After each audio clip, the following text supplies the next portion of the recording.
Mr. President. Chair recognizes the Majority Leader. Thank you, Mr. President. Mr. President, I ask unanimous consent the quorum call be suspended. Without objection. Mr. President, on Friday, President Trump signed the first major digital assets bill in American history into law. The Genius Act opens the door for digital assets to come into the mainstream, and it sets us up for sustained American leadership in financial innovation.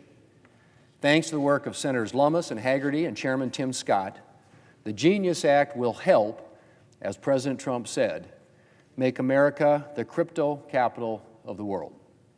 Mr. President, the Genius Act creates a first-of-its-kind regulatory framework for stablecoins, an important part of the digital asset ecosystem.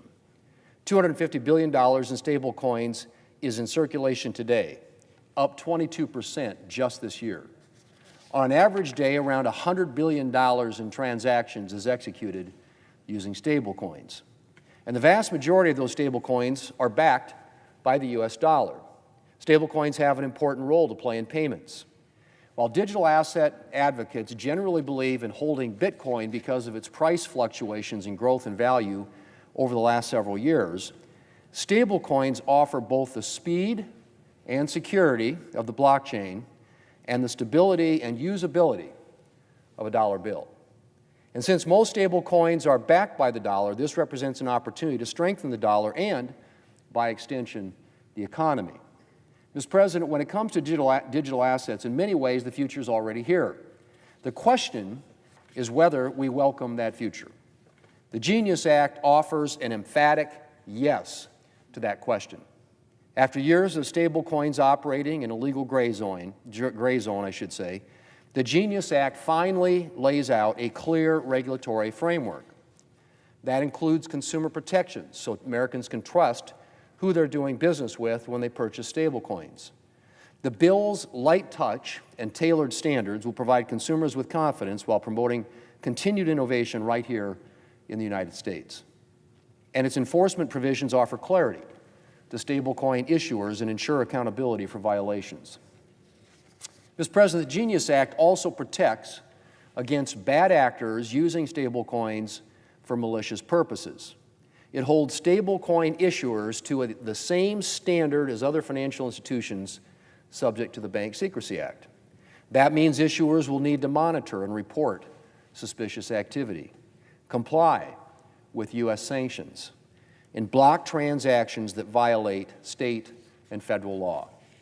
Mr. President, what's at stake here became clear last week when the Wall Street Journal reported that China seems to be concerned about stablecoins solidifying dollar dominance in the global financial system, spurred in no small part by the Genius Act.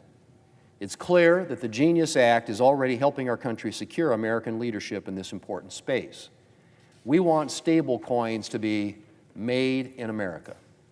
We want digital assets to take root and to flourish in our country. We want America to lead in financial innovation. And the Genius Act will help us get there. It won't be the last word on digital assets, though. There's still much more work to be done in this space, including on market structure. Senators Lummis, Hagerty, and Scott are once again leading on this issue, releasing the Senate's market structure framework today, and I thank them for their important work.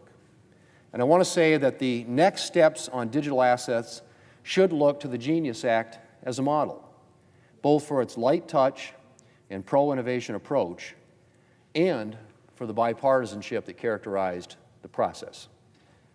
Mr. President, digital assets are the future, and we're going to continue working to make sure that that future is American-made.